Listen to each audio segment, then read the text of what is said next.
지난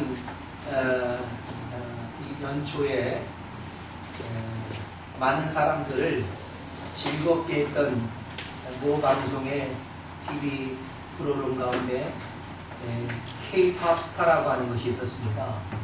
혹시 여러분은 안 보셨을지도 몰라요.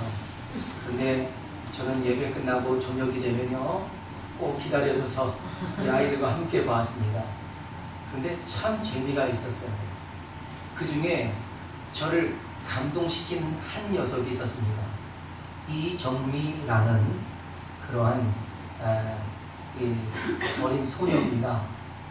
그런데 혹시 여러분이 그를 기억하는지 모르겠습니다.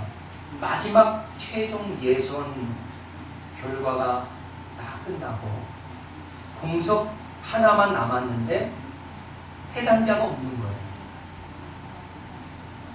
탑 10을 뽑아야 되는데 탑 10에 한 사람이 올라가는 게 없는 겁니다.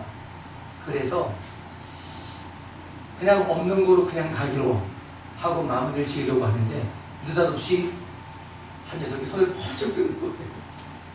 번쩍 들더니 모든 심사위원들을 깜짝 놀라게 한 겁니다. 왜 손을 드셨습니까? 그랬더니 저에게 마지막 기회를 주십시오 라고 하는 거예요. 저는 그 모습이 얼마나 감동적이었는지 모릅니다. 여러분, 결국 그는요 탑 10에 들어갔습니다. 비록 탑 10에 경쟁하는 것에서 제일 처음으로 그가 좀 떨어지긴 했지만, 그래서 탑 9에는 들어가지 못했지만, 그는 지금 그 YG 그 엔터테인먼트의 소속사에 들어가 있으면서 가수입니다. 자, 여러분, 그 어린 소녀가 왜 그 시간에 손을 들었을까요? 왜 그랬을까요? 그에겐 그 순간이 마지막 기회라고 여겼기 때문에, 마지막 기회라는 것, 이만큼 절박한 겁니다. 그는 절박했고 기회를 놓칠 수가 없었단 말이죠. 그래서 손을 번쩍 들었던 겁니다. 사랑하는 여러분, 지금 여러분 가운데 우리 주님 앞에 손을 들어서 마지막 기회를 주시기를 원하는 분 혹시 없으십니까? 그 마지막 기회가 여러분의 인생을 바꿔놓을 수 있다라고 믿습니다. 아멘. 여러분에게 그런 순간이 온다면 여러분 용기를 내셔서 여러분의 손이 하나님 앞에 올라가기를 주님의 이름으로 축복합니다. 아멘. 할렐루야. 아멘. 네, 저 뒤에는 안 올리는 마지막 기회를 할렐루야. 아멘. 우리는 하나님이 주시는 기회로 사는 것을 믿습니다. 아멘. 오늘 예수님의 비유의 배경은 이렇습니다. 헤롯 왕이요 다스리던 갈릴리 지역에 몇몇 사람들이 죄를 지었는데 그들이 빌라도에게 처형을 당합니다. 아마도 이 빌라도가 다스렸던 유대 지역에 와서 죄를 범한 것 같아요. 그런데 문제는 빌라도가 그를 아주 처참하게 처형을 하고, 능지처참한 거죠. 그리고 그 피를 제단의 제물과 섞었다는 것입니다. 두어 사람이 예수님께 쫓아와서 그 사실을 고발합니다. 이 갈릴리 사람들이 죄를 범했다면 헤롯 왕에게 가서 재판을 받고 그리고 어떤 벌인가를 받아야 하는데 빌라도는 그렇게 하지 않고 자신이 직접 헤롯과 상의하지 않고 처형을 해버린 겁니다. 그런데 이것을 고발하는 이 두어 사람의 고발이 빌라도가 불법을 행했거나 아주 몹쓸 짓을 했다라고 하는 것에 대한 고발 내용이기보다는 오히려 그 갈릴리 사람들이 얼마나 큰 죄를 지었으면 저렇게 능지처참을 당했겠느냐라는 것이었습니다. 그러니까 예수님께 저들이 도대체 얼마나 큰 죄를 지었냐 라고 하는 질문이었다라고 하는 것입니다. 예수님은 이에 대해서 말씀하시죠. 그들의 죄가 다른 갈릴리 사람보다 많기 때문이 아니라는 겁니다. 그러면서 너희도 만일 회개하지 아니하면 다 이와 같이 망하게 될 것이다 라고 하는 말씀을 했습니다. 그러고 보면 회개는 재앙과 재난을 피할 수 있는 방법입니다. 아멘. 지금 거대한 태풍이 또다시 올라오고 있습니다. 우리 장로님의 기도 말씀처럼, 기도 내용처럼 우리가 기도하고 그 태풍이 또다시 세력을 떨어뜨려서 우리에게 큰 지장이 없도록 기도해야 될 줄로 믿습니다. 그러기 위해서는 회개해야 합니다. 이 나라가 회개해야 되고 저와 여러분이 회개해야 되고 그를 통해서 우리는 이 재앙과 재난도 피해갈 수 있는 길을 얻게 될 줄로 믿습니다. 자, 그러면서 예수님은 예루살렘에 있었던 실로암 연못에서 일어난 한 사건을 다시 한번 말씀하십니다. 여러분, 실로암 연못은요, 불치병들을 치료하는 연못으로 소문이 나 있지 않습니까? 그래서 그곳에는 많은 환자들이 몰려와서 늘 북새통을 이루는 곳이었습니다. 그래서 그곳에 망대 여러 개를 지어놓고 그 망대에서 여러 환자들이 쉴 수 있게끔 했단 말이죠.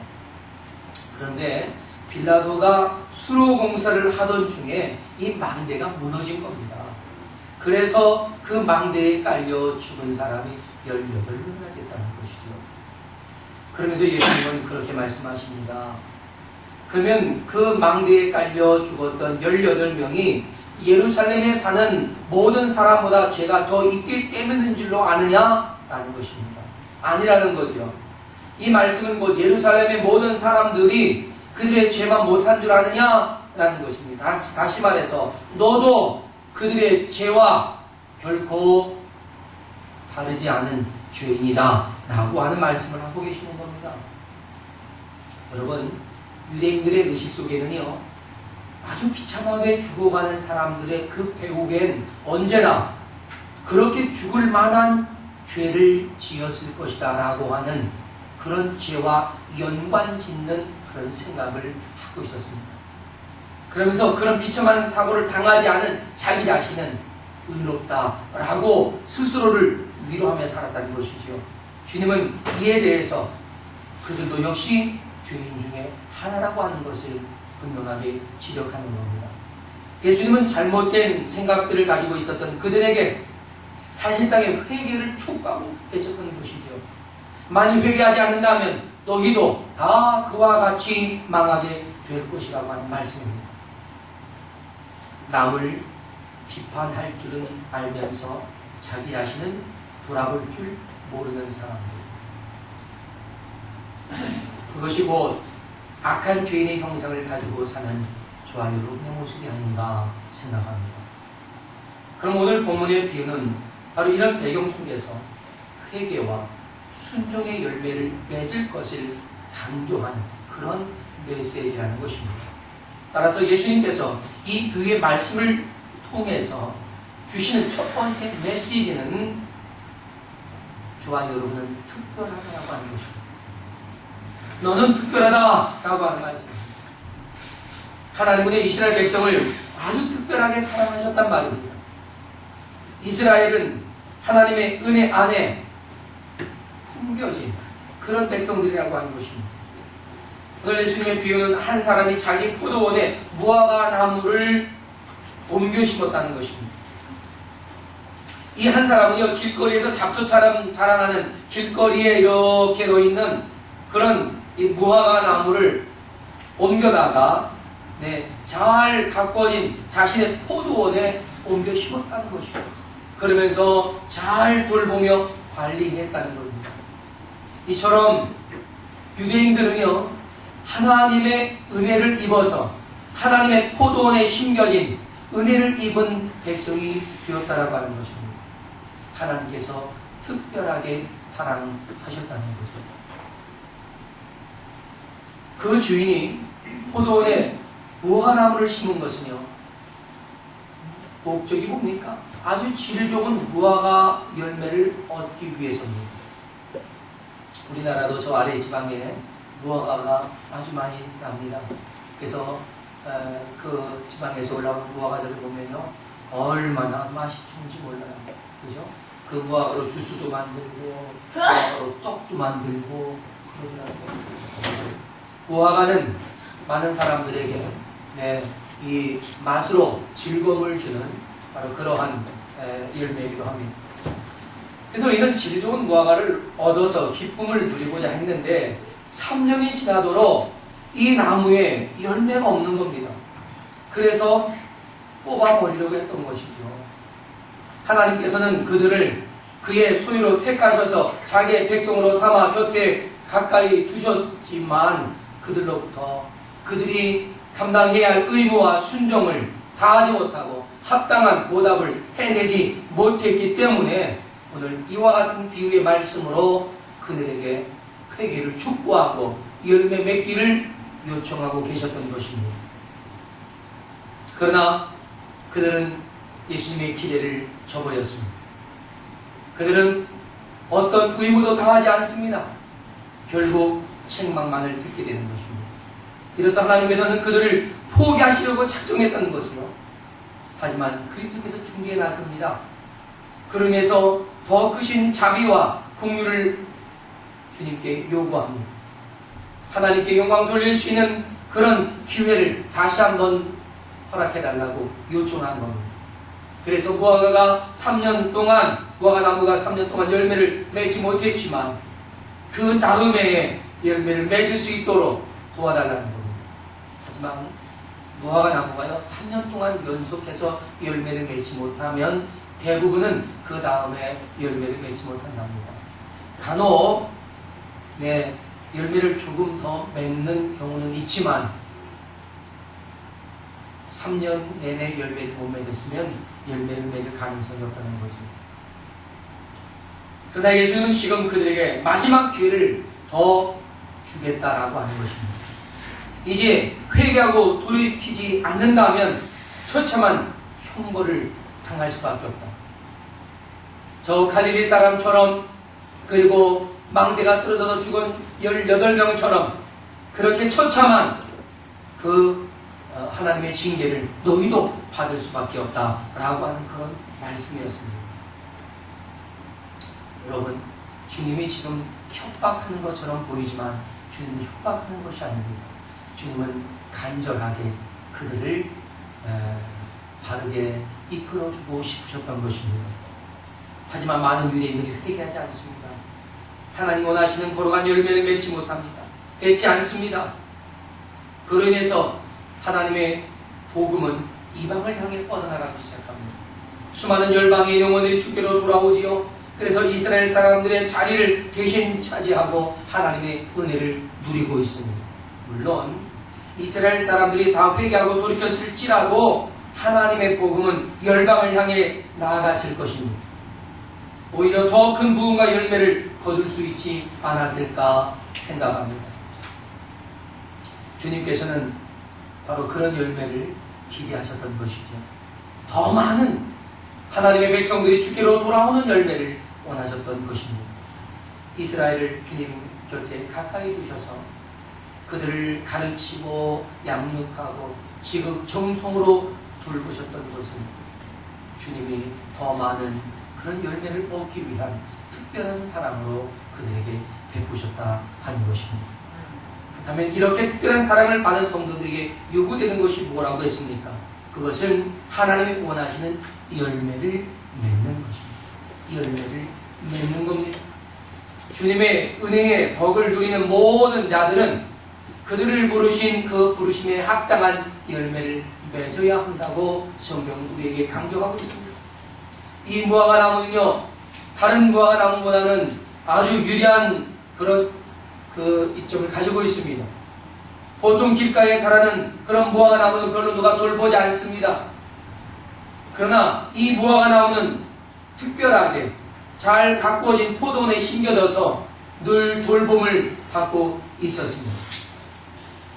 이처럼 하나님은 지금도 저와 여러분을 그렇게 돌보시는 줄로 믿습니다. 하나님은 하나님의 교회에 우리를 불러드립니다. 그리고 하나님께서 특별히 훈련시킨 목자들의 손길과 특별히 우리와 함께 역사하시고 동행하시고 보호자로 오신 보혜사 성령을 통해서 우리를 돌보고 인도하고 이끌어 주시고 계십니다. 할렐루야. 우리가 이런 은혜로운 돌봄을 받으면서 반드시 해야 할 일이 있지 않겠습니까? 그것은 곧 하나님의 자녀로서의 의무를 행하는 것이고 하나님의 뜻을 따라서 순종함으로 열매를 맺는 것 아니겠느냐 하는 겁니다. 우리가 맺어야 하는 열매, 하나님께서 원하시는 선한 열매, 그것은요 우리 각자에게 주어진 아주 작은 일에 충성하는 것이라고 저는 믿습니다. 아멘. 우리가 맡은 크고 작은 모든 것을 하나님이 원하시는 대로 우리 순종하기만 하면 되는 것입니다. 따라서 우리에게 주어진 작은 일도 결코 작지 않다는 것입니다. 그 일에 열매를 맺으면 하나님이 기뻐하시는 겁니다. 할렐루야. 아멘. 그 일에 최선을 다해서 반드시 좋은 열매를 보여드리면 계속해서 더 나은 열매를 맺는 것입니다. 여러분, 여기에 무화과 나무가 보여진 것입니다. 무화과 나무가 여러분도 아시다시피 3, 4월이면 타크시라고 하는 첫 열매를 맺지 않습니까? 그 열매를 맺은 무화과 나무는 반드시 7, 8월에 아주 먹음직한 그런 진짜 무화과를 맺는 것입니다. 우리가 작은 일에 충성해서 작은 일에 열매를 맺으면 우리는 하나님께서 기뻐하시는 큰 열매의 결실을 맺게 될 줄로 믿습니다. 아멘. 그러니 주님이 우리에게 기대하시는 것이 뭡니까? 작은 열매. 할렐루야. 아멘. 우리 옆에 분에게 이렇게 축복합시다. 하나님은 당신의 작은 열매를 기뻐하시고 하나님은 당신의 작은 열매를 기뻐하시고 할렐루야. 아멘. 네. 여러분의 열매가 아무리 작다고 여러분 실망하지 마십시오. 하나님은 너무 기뻐하시고 네가 이 열매를 맺었구나. 그러므로 다음엔 더 큰 열매를 맺게 합니다. 할렐루야. 네, 바로 그것입니다. 하나님께서 우리에게 기도하는 것이 바로 이런 것이란 말입니다. 그러니 우리가 맡은 일에 작은 것도 큰 것도 그 차이가 없는 거예요. 다만 그 일에 좋은 열매를 맺어 드리려는 것, 그러기 위해 우리가 열심히 최선을 다하는 것, 이게 중요합니다. 주님은 그 열매로 우리를 판단하십니다. 할렐루야. 열매를 맺지 못한 무화과 나무가 어떻게 됩니까? 결국 예수님의 저주를 받아 곧 말라버렸던 것처럼 하나님의 진노는 멀리 있지 않습니다. 하나님의 축복도 멀리 있지 않습니다. 여러분 아십니까? 하나님의 축복과 진노는 항상 같이 옵니다. 항상 우리에게 같이 와요. 그래서 우리가 하나님의 뜻대로 열매를 맺으면 축복으로 쏟아부어 주시고 하나님의 열매를 맺지 못하면 매질만 당하는 것입니다. 오늘 우리에게 다가오신 주님이 이 두 가지를 가지고 여러분을 찾아오셨다면 여러분 어떻게 하시겠습니까? 어떻게 해서든지 열매를 만들어 주님 앞에 제공해야 되지 않겠습니까? 근데 그 열매가 당장 만들어지는 것입니까? 아닙니다. 평소에 가지고 있어야 합니다. 할렐루야. 그러니 우리가 어떻게 해서든지 열매를 맺어드리는, 큰 열매가 아니라 어떻게 작은 열매라도 맺어드리는 그런 열매 있는 삶이 필요했던 것입니다. 무화과 나무를 포도원에 심은 주인은요, 그 무화과를 얻기 위해서 누구를 보내지 않아요. 구나 가서 무화과 좀 따와라, 성은아 가서 따와라, 이렇게 시키지 않습니다. 자신이 직접 그 포도원으로 찾아왔습니다. 이유가 뭡니까? 그 무화과를 정말로 원했단 말입니다. 네. 간절했단 말입니다. 그래서 직접 와서 보신 겁니다. 우리가 이런 우리와 함께 우리에게 직접 오신 임마누엘하신 하나님 앞에 우리가 주여 주여만 말로만 외치는 입만 무성한 무화과의 삶으로는 인정받을 수가 없습니다. 말로만 하는 신앙은 더 이상 안 된다 하는 것입니다. 사랑하는 여러분, 주님은 우리의 겉모습이 아니라 우리의 중심을 보십니다. 한 목사님이요, 부흥강서 초대를 받았대요.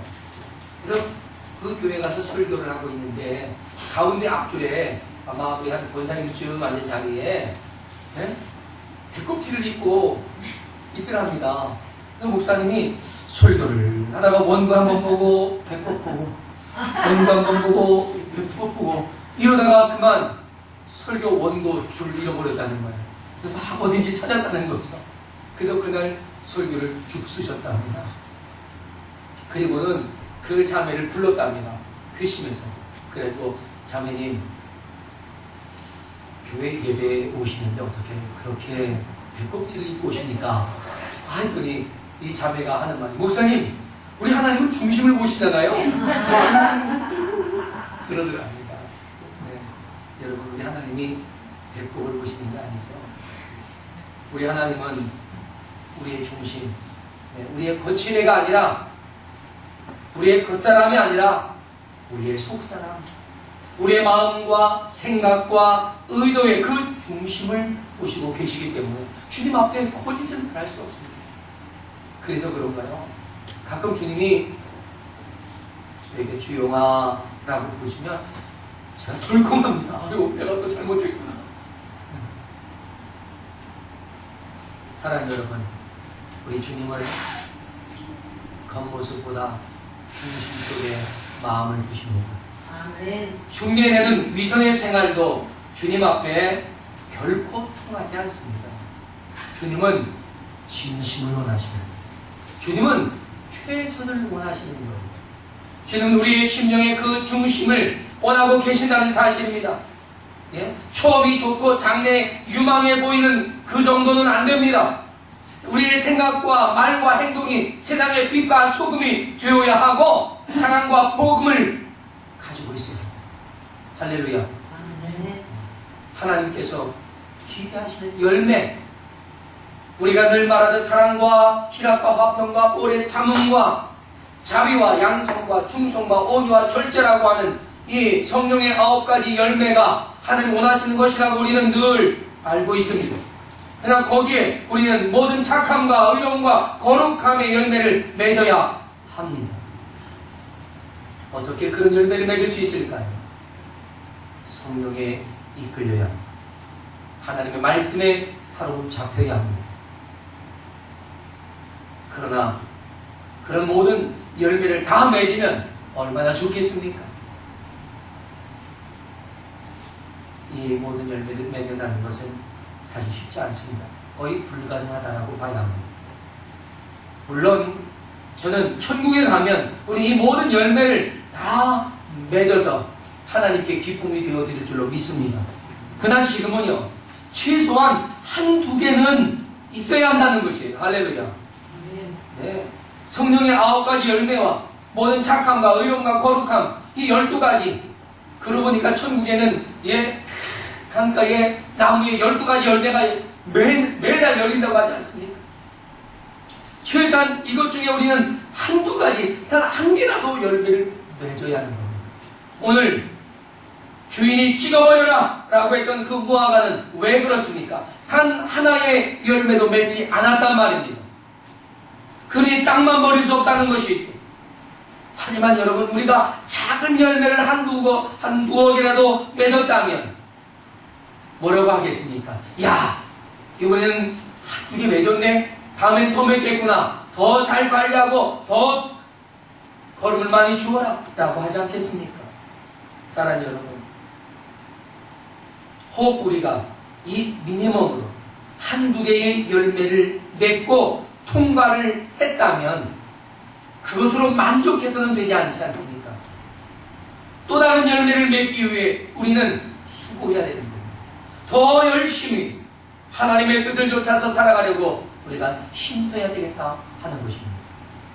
우리가 맺어드리지 못하는 열매, 또한 다음에 맺어드려야만 하는 그 열매를 위해서 우리 함께 노력하자는 겁니다.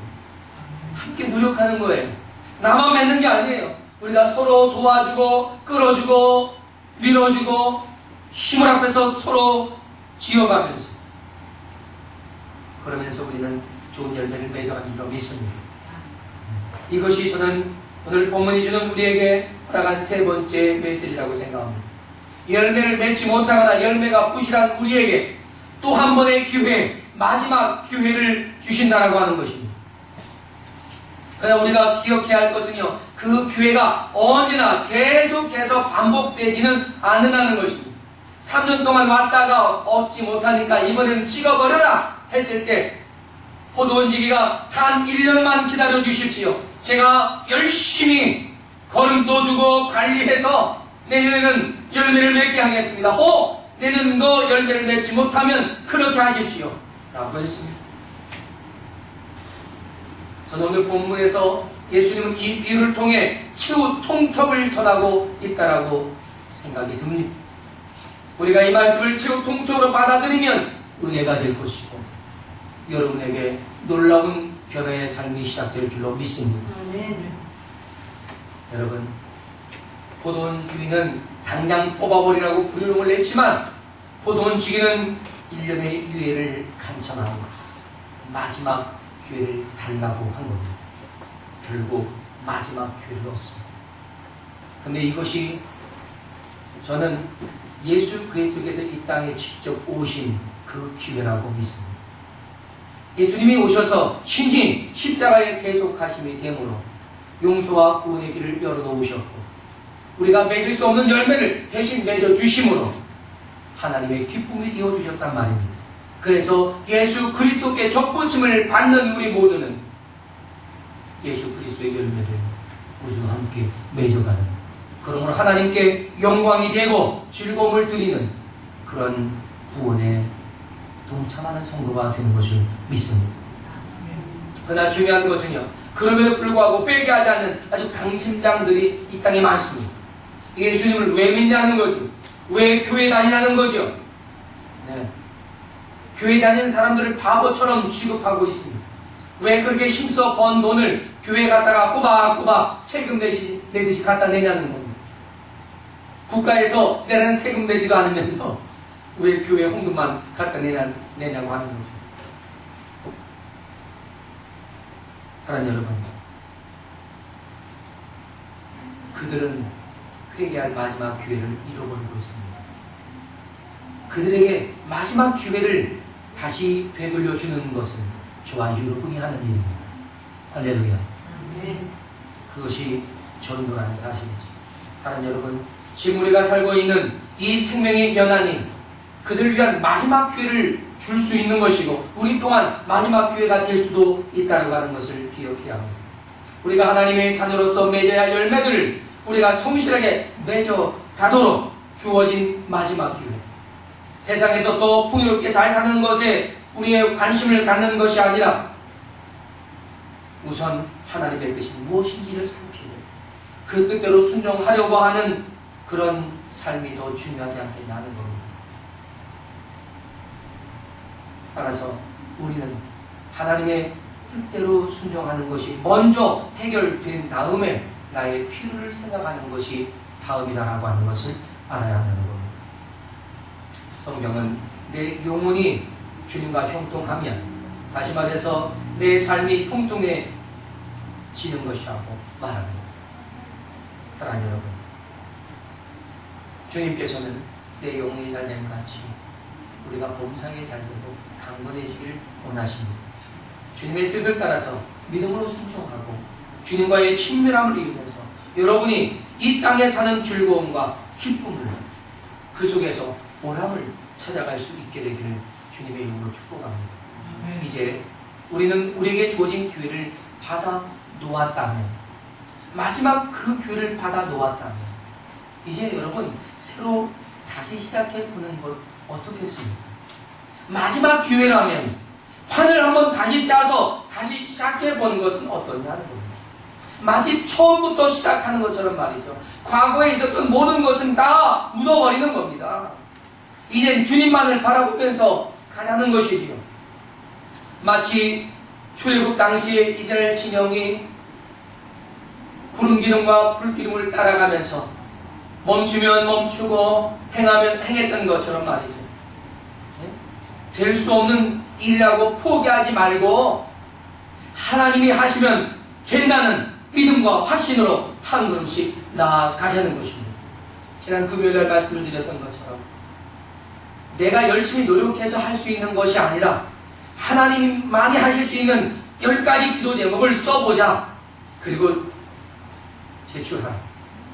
우리 세계중보기도센터에서 매일 그걸 놓고 기도해 드리겠다 했습니다.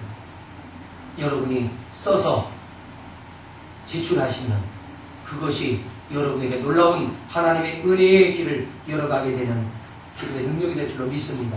아멘. 그러나 우리는 하나님께 무엇을 구하되 나의 필요를 먼저 구하지 말고 하나님의 필요를 먼저 생각하고 구하고 행하는 겁니다. 지금 하나님께서 필요한 것이 뭘까? 하나님께서 나를 통해서 무엇을 행하기로 하실까? 하는 것들을 먼저 생각하고 그리고 그것을 행하는 겁니다. 주님께서 너희가 무엇을 먹든지 마시든지 주님의 영광을 위해서 하라고 하신 것처럼 먼저 그의 나라와 의를 구하라고 하신 것처럼 그러면 이 모든 것을 너희에게 더하겠다고 우리의 필요한 모든 것을 하나님이 채워주시겠다고 약속하신 것처럼 건강도 주시고 물질도 주시고 사람도 주시고 좋은 환경도 허락하실 줄로 믿습니다. 아멘. 하나님께서 기대하시는 좋은 결과 그것은 하나님의 뜻대로 순종하는 것이고 하나님의 즐거움과 기쁨을 위해 살아드리는 것입니다. 주님을 위하여서 우리의 삶을 드릴 때 하나님은 우리를 마치 좋은 포도원에 두고 정성껏 관리하듯 여러분의 삶에 하나님의 크신 능력으로 또한 하나님의 은혜와 지극 정성으로 돌봐주시는 놀라운 역사가 함께할 줄로 믿습니다. 이 시간 다같이 여러분 일어나서 주 앞에 기도하겠습니다. 주님 앞에 결단하며 기도합시다.